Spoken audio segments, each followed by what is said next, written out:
What is up, ladies and gentle nerds? It's your boy Graham, also known as HamHocks42 on the internet, and today we are taking another look at an archetype that is near and dear to my heart. It's been a little while since we've done one of these on the channel, and that is a Reanimator deck. Specifically, we're looking at an Abzan Reanimator deck that is designed for Standard. This is not an Alchemy deck. This is actually a classic Standard deck.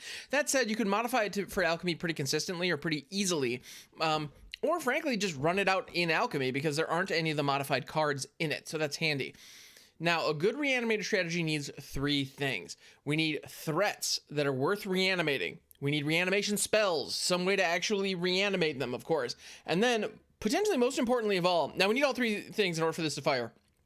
But one of the most important pieces is a way to consistently get those threats into our graveyard. We can do that a number of different ways. We can self-mill. That's one way that we have some control over, or we have very little control over, but we can just get a volume of cards into our graveyard. And if we hit on, if we hit one of our threats, great. We also can discard from our hand. That's another great way to do it. That way, if we do have one of our big threats in hand, we can control when it goes into the graveyard using discard effects. So that's great. Those are the two main ways that you can go about filling your graveyard. There are also other effects like Entomb, Buried Alive, Old Stick Fingers that allow you to grab a specific number or even in some cases very specific cards and just put them directly into the graveyard. Those are nice, but in cases where you have access to them, we don't really have any good versions of those in Standard. Old Stick Fingers is really the best we've got, but he's actually not in this deck. In this deck, we've decided to take some other routes. So as far as filling our graveyard, we have a couple of things. We have Mulch. It says reveal the top 4 cards of your library, put all lands reveal this way into your hand and the rest into your yard. So that is some mill. This mills any creatures that are on the top of our library. Great, we love that. It also puts land into our hand, which means we're guaranteed to be hitting our land drops, which is also great. Like, this is all good stuff. And so for 2 mana, Mulch is great. I love the fact that this got reprinted in Crimson Vow. I love having it in Standard. I think Mulch is a fantastic card. Just love it. And it fits this deck beautifully. It's exactly the kind of thing we want to be doing on turn 2. We also have Fleeting Spirit, which in my opinion is one of the most undersung heroes of Crimson Vow as well. I think this card is absolutely fantastic and you are not using it enough. So it is a 3/1 for 1 and a white. So it's a 3/1 for 2. Okay. And it's a spirit, so it's a relevant creature type in a lot of situations. Now, we're not taking advantage of it being a spirit in this deck, but that is cool. There are a lot of decks that do care about spirits, so that's fantastic.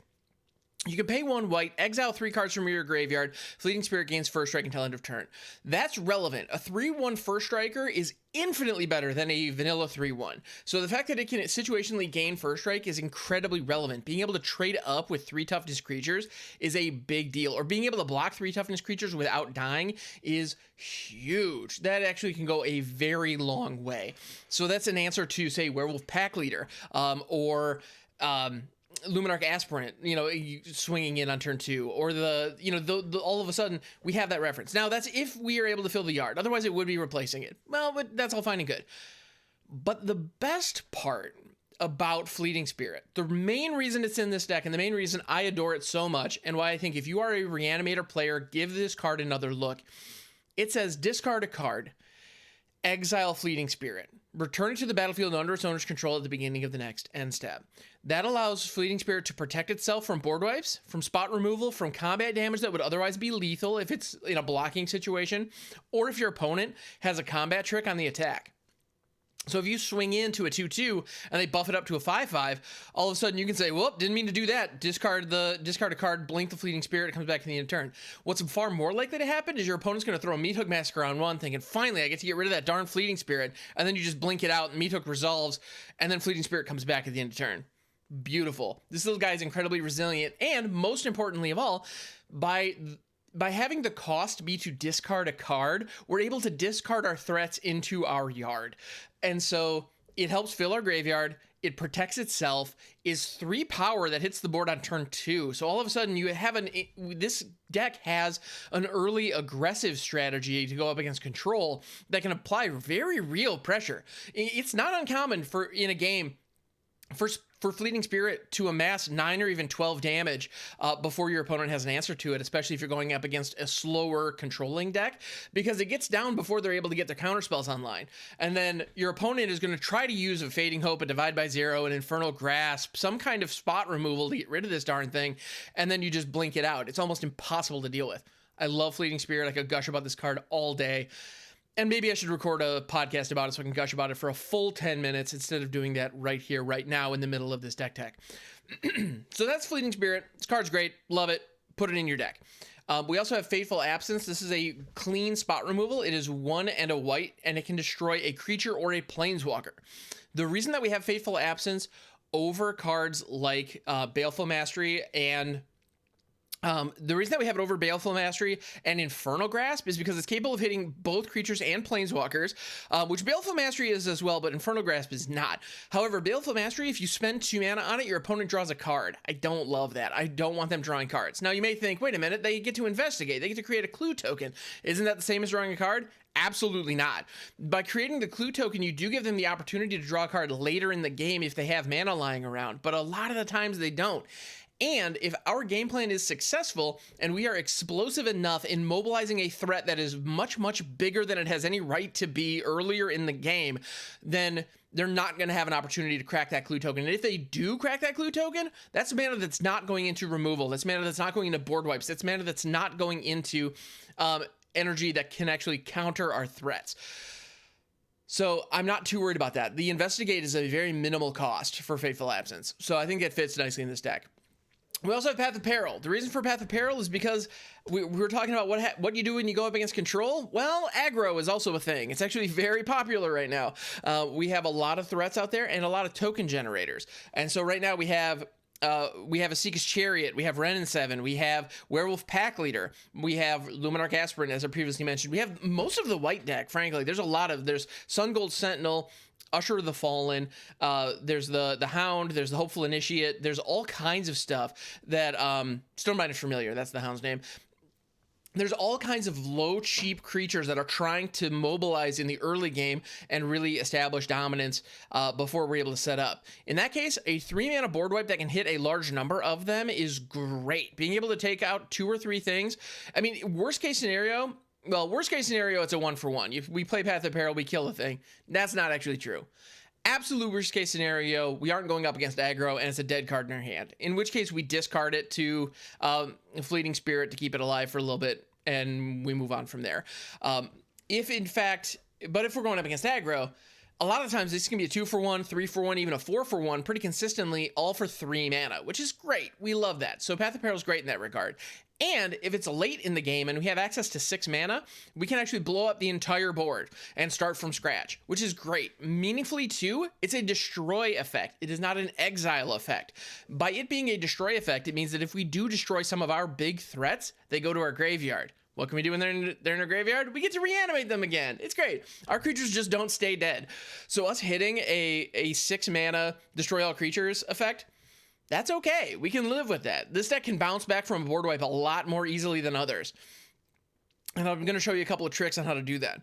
We also have the Celestus for a couple of reasons. Celestus is a phenomenal mana rock. When I first saw this card, I remember thinking, oh, this will be good in Commander. I was so wrong. I mean, it probably is good in Commander, but additionally, although it might be annoying in Commander because you have to keep track of the day, night, then the moment it drops, which would be frustrating, but so maybe it's not that great in Commander after all. But in Standard, it's phenomenal for a number of reasons. It gains you life, it allows you to draw and discard cards, so this is another discard outlet for us, and it ramps us. And it ramps us in a way that fixes our mana. The difference between having 3 lands down and having access to 3 mana and access to 5 mana is night and day. And in this deck, that goes a very, very long way. Celestus is one of the keys that makes a turn 4 Toxrill or Burning-Rune Demon possible in this deck. And Celestus is one of the ways we can get there. One of the other key pieces that allow us to get there, perfect situation, turn 4 Toxrill. Just keep that in mind. one of our big threats on turn 4. That's really what we're trying to do with this deck. Fleeting Spirit is one way to help us get there. Mulch can help us get there too, because these are all ways that we can fill our yard in those first 3 turns, because that is critical in order to make that happen. But with Celestus, not only can it help fill our yard if our opponent doesn't play a spell on their turn, which is great.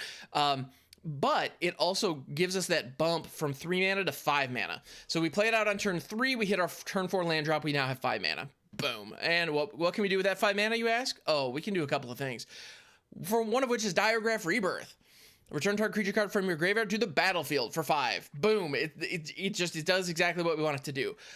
Diagraph Rebirth is also a phenomenal card because it has flashback. If we mill this card or discard this card or grab it with a Burning-Rune Demon, which I'm going to talk about in a second, and it ends up in our graveyard, we can then take advantage of it still. So that's great. That 7 mana flashback, Diagraph Rebirth, is amazing for late in the game when your opponent answers your threat. If we have a Toxrill or a Vorinclex down and we're beating our opponent down with it, and they finally get that kill spell that they need, being able to spend 7 mana that we will probably have lying around at that point and just pull it back is huge. The other thing that we have is Return Upon the Tide. This is another key piece. So if we do not get the Celestus, a turn 4 Toxrill or turn 4 Velomachus, sorry. Although, if you wanted to do a version of this deck with Velomachus in there, you absolutely could. But a turn 4 huge threat is possible with Return Upon the Tide, because of a couple of things. Return Upon the Tide has a foretell cost of 4. That means if on turn 2 or 3, you foretell it, you put it in the foretell zone, then you can pay 4 mana to play it out. And what do you get when you play it? Return target creature card from your graveyard to the battlefield. That's the part we care about. There's also a statement that says, if it's an elf, create 2 1/1 green elf warrior creature tokens. That is 100% irrelevant. The fact that this is an elf enabler is kind of lost in the fact that it's a 4 mana reanimate spell. That's the part we care about. We have to put 2 mana in as a down payment, if you will. But imagine this sequence. We have a Fleeting Spirit and a Return Upon the Tide in hand, plus all the land we need. We play out Fleeting Spirit, we discard a Burning-Rune Demon or a Toxrill, or a Vorinclex. Those are our main threats. We discard one of these threats into our graveyard. Turn 3, we foretell Return Upon the Tide. Say go. Turn 4, we cast out Return Upon the Tide into a Velomachus. Sorry, I have that on the brain because he's one of my other Reanimator targets that I absolutely adore. He's not in this deck because we're specifically focusing around Toxrill and Vorinclex, but Velomachus is an option as well. But anyway, you grab one of your threats, they hit the board on turn 4. You know what happens when a Toxrill hits the battlefield on turn 4? Pain. It's pain for your opponent. It's absolutely fantastic. And it basically makes aggro strategies completely worthless. Because if you're going up against mono white aggro, if they haven't killed you by turn 4, which, for the record, they can do, if you all of a sudden hit a Toxrill on turn 4, all of their creatures now get -1/-1 at the end of every single turn. And whenever they die, you get a chump blocker. So they're going to have some access through aerial support with things like, well, Elite Spellbinder's not that big of a deal because it only has 1 toughness, so it's going to die pretty consistently unless it's buffed with an intrepid adversary or something like that.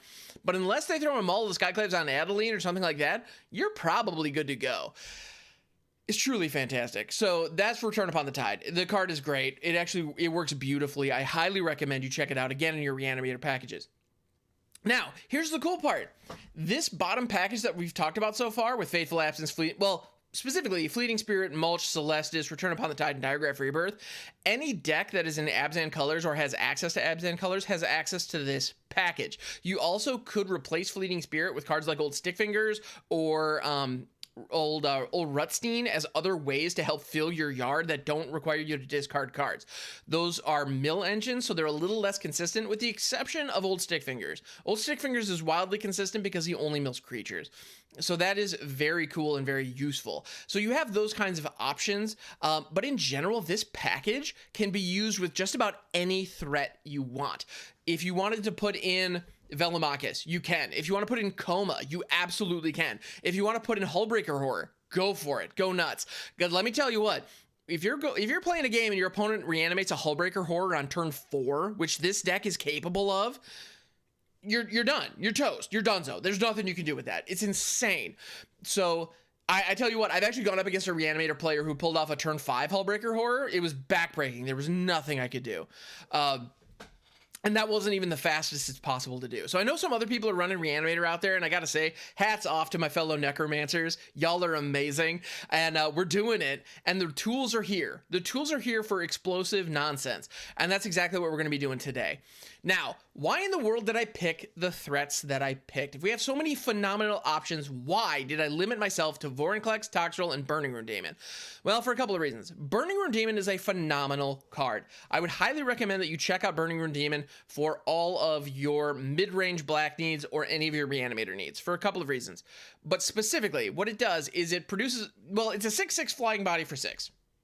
If we end up having to hardcast it, that's not the end of the world. If we're able to reanimate it on turn 4, bonus. That's great. If we're able to, well, it's an awesome card. And oftentimes when I'm in a situation where I have all 3 of my big threats in my graveyard, Burning-Rune Demon is the first one I grab because it allows us to use its ability, which says when it enters the battlefield, you may search your library for exactly 2 cards not named Burning-Rune Demon that have different names. If you do, reveal them. An opponent chooses one of them. You put that card into your hand and the other into your graveyard. So here's what happens. You can do one of 2 things. If you have 2 or 3 reanimation spells in your hand and you just don't have enough stuff in your yard, you drop a Burning-Rune Demon, go grab a Vorinclex and a Toxrill. Or again, whatever your big threat of choice. Grab both of them. Your opponent has to put one into your hand and the other into your graveyard, which you can then reanimate. Dope. The other thing that you can do that I love doing with this, if you don't have an issue with threats, one of the other things you can do is use it to restock reanimation spells. And that's another key reason why we have multiple different unique reanimate spells in this deck. When I grab a Return Upon the Tide and a Diagraph Rebirth with a Burning-Rune Demon, my opponent has one of 2 choices. They can either put a flashback 7-cost reanimate spell into our graveyard and hand me a 5-drop reanimation spell, or they can give me a 5-drop reanimation spell that's going to become a 7-drop reanimation spell in my graveyard. Fun fact, the result is exactly the same either way. I have a 5-cost reanimate spell into a 7-cost reanimate spell. The only thing that can change that is a card like Syncopate or Devious Cover-Up that can exile upon countering. Short of that, or something like a Go Blank that can force me to discard it and exile my graveyard. But short of Graveyard Hate, this combination of cards with a Burning-Rune Demon is the reanimate package I need every single game. So if Burning-Rune Demon can stick, boom, my reanimate needs for the rest of the game are covered. I get effectively 2 reanimation spells drawn up. One is 5, one is 7. Brilliant, love it, great.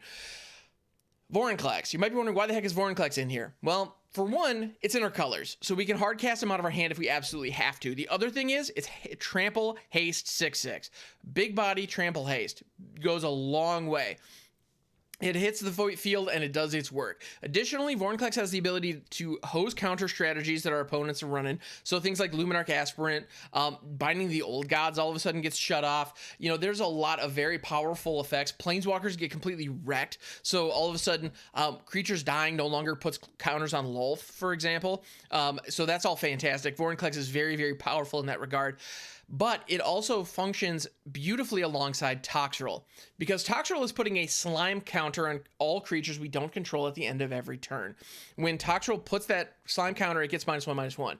Well, when Vorinclex is on the field, we're putting 2 slime counters on each creature, which means they get -2/-2 every single turn. So that is going to eat our opponent's board away twice as fast as it would otherwise. Dope. Love it. It's very, very, very potent. These 2 together are a great way to chew away any aggro strategy that we go up against. And right now, aggro is very, very popular in Standard. So that is why these are our reanimation threats presently. If mid-range was more popular, I would probably be running this exact same shell with Velomachus and Coma, which is a deck which are reanimation threats that I have beaten into the ground on this channel.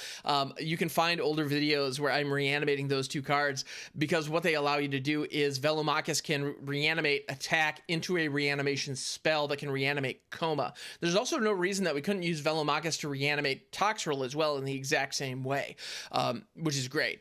And in that regard, Velomachus probably would fit in here, frankly. But the reason that we're not doing that, frankly, is because I've done it into the ground. I've done it a ton, and I wanted to try something different, spread my wings a little bit, and Crimson Vow gave us Toxrill, and we got to abuse Toxrill. This card's insane. So I think in the current meta, Toxrill and Vorinclex is a very powerful combo, very powerful duo.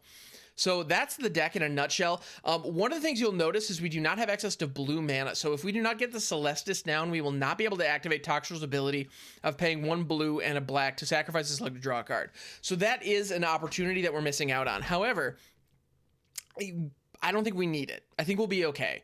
And so to be honest, we could put a little bit of blue in our mana base, but we're already juggling 3 colors, so I'm hesitant to do that. We have a lot of plains because a lot of our early drops are white and green, and so we also have some green, but we have basically pathways and slow lands is the name of the game. We do have 1 of each basic because we also are running 2 Field of Ruin. This is to shut down man lands primarily, so Hall of the Storm Giants, Hive of the Eye Tyrants, etc., etc. We want to blow them up, and being able to fix our mana base in the process is very important. So that's the deck. So this is the Abzan Reanimator deck. We're going to take this out onto the ladder, see what we get paired up against, play a couple of games, see how it turns out. Thank you for tuning in. If you enjoyed this video, please don't hesitate to like, comment, and subscribe. Thanks so much. Let's take it out. All right, here we go. We are going up against Witchfire. Solid name. Solid name. All right. So we have 2 Fleeting Spirits, Path of Peril. This is a mulligan because the Field of Ruin isn't going to help us fix our mana unless we have a 3rd. We're also on the play, so we're going to see 1 fewer card than our opponent this game. So the chances of us hitting our mana there is not great. This is a keep. I don't love the lack of a discard outlet, so we don't have a Celestus or the Fleeting Spirit in hand, which is a little problematic, but I think we'll be okay because that's all we're missing. That's all we're missing is a Fleeting Spirit, and this hand is gas. Well, and some green mana sources. That would be good too. I'm going up against the mono white deck, but they're playing Intrepid Adversary on 2. That Path of Peril is going to come in handy, which means this pathway is coming down as a black mana source. We could hit it right now to hit that Intrepid Adversary, but I'm going to get greedy. I want more. I want it all, and I want it now. So we're going to go ahead and let them play out a Luminarch Aspirant. All of a sudden, this is looking a little bit better. It'd be really nice if they play a 1-drop here. Intrepid Adversary coming in. You know what? We are actually going to take a little bit more damage because they're representing 6 damage on the field at the moment. So I'm going to play Celestus because we're missing our land drop. So that actually really hurts us. I'm not loving our position right now. Selfless Glyphweaver is a huge problem because they can sacrifice that to save the rest of their team. So we're going to play out a Path of Peril next turn. We are going to destroy the Selfless Glyphweaver, basically, is all that's going to happen. Ouch, that hurts. That hurts a lot, actually. That Selfless Glyphweaver was a phenomenal play on our opponent's part. All right. We're going to try to destroy all creatures with mana value 2 or less.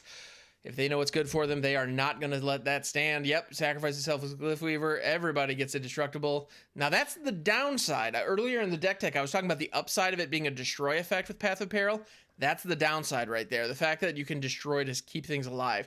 Now, if we hit our land this next turn, we're going to be able to play the Burning-Rune Demon. Which, to be honest, is not going to be enough, methinks.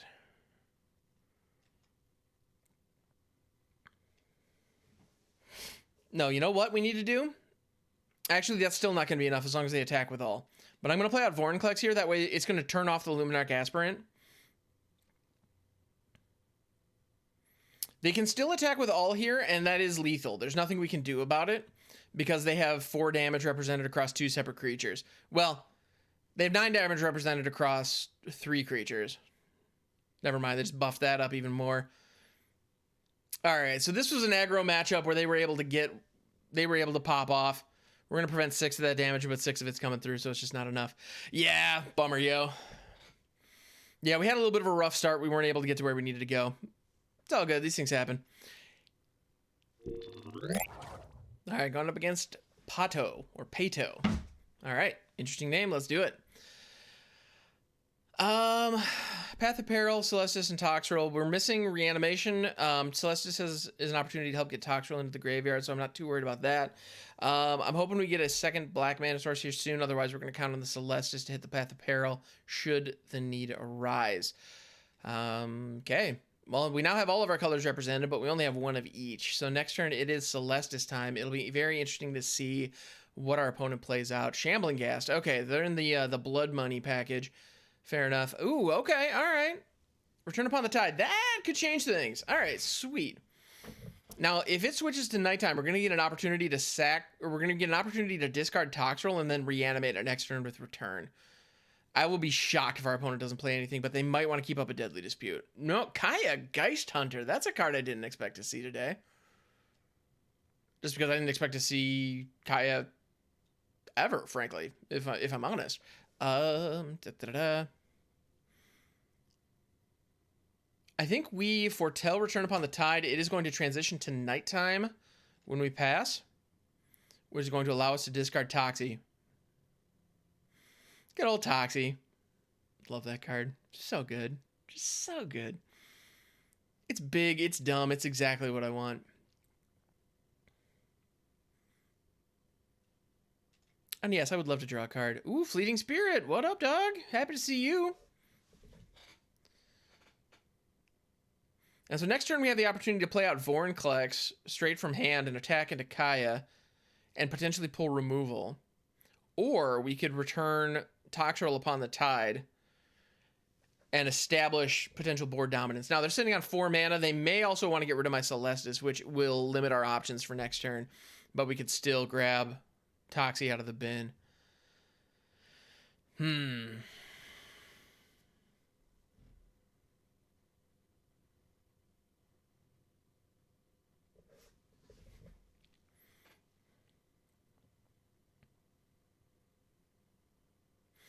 Yeah, they're thinking they Deadly Disputed on their upkeep. They could have attacked for 1 potentially first. They're gonna keep uptick and Kaya. They move past combat, and now they passed our turn. Okay, cool. So I'm thinking the right answer is to throw out Klex and attack into Kaya, because they are going for that ult, and I do not want to allow them to do so. There were no pauses there, meaning they did not have a kill spell for Vorinclex, because Vorinclex does a lot of things. One of the things that Vorinclex does not do, Vorinclex don't do, is protect himself. He doesn't protect himself particularly well. It doesn't have Hexproof, doesn't have Indestructible. However, Vorinclex just protected himself from that Planeswalker. Booyah! So our opponent was planning on down-ticking Kaya on the play there. They were planning on down-ticking Kaya to get rid of Vorinclex. However, because of Vorinclex's ability, Kaya only came into play with 2 counters, not 4. Now, she's supposed to come into play with 4 counters. Then you can -3 to exile target non-land permanent. So our opponent, no doubt, just saw Kaya and was like, oh, yeah, sweet, this is removal. Slammed it, not realizing that Vorinclex turns it offline. And we had the scoop because they knew that we were just going to be beating him down from there. All right, so in that situation, we ramped into Vorinclex. Not exactly the plan for this deck, but it's an option. And that's one of the things. A good Reanimator deck is versatile, and it's able to handle a lot of different situations. And we got him that time. Truesdale Max, let's do this thing. So we have all of the reanimation that we could possibly ask for and a Burning-Rune Demon. Now, we don't have any way to fill our yard, nor do we have other threats beside the Burning-Rune Demon. We also don't have any ramp. This is a sketchy keep, but we do have 3 lands, and the Celestus is exactly what we needed to draw there. Perfect. That gives us, we have a turn 2 to foretell Return Upon the Tide, turn 3 play out Celestus, turn 4 profit potentially. We shall see. All right, so this is going to come down as a green source. This is going to go into the foretell. Boom, let's do this thing. All right, so they're playing the aggro strategy. Path of Peril would be especially nice here. Shuffler, I don't think you heard me. I said Path of Peril would be especially nice here. Okay, we'll do next turn. We'll come around. It's cool. It's cool. No worries.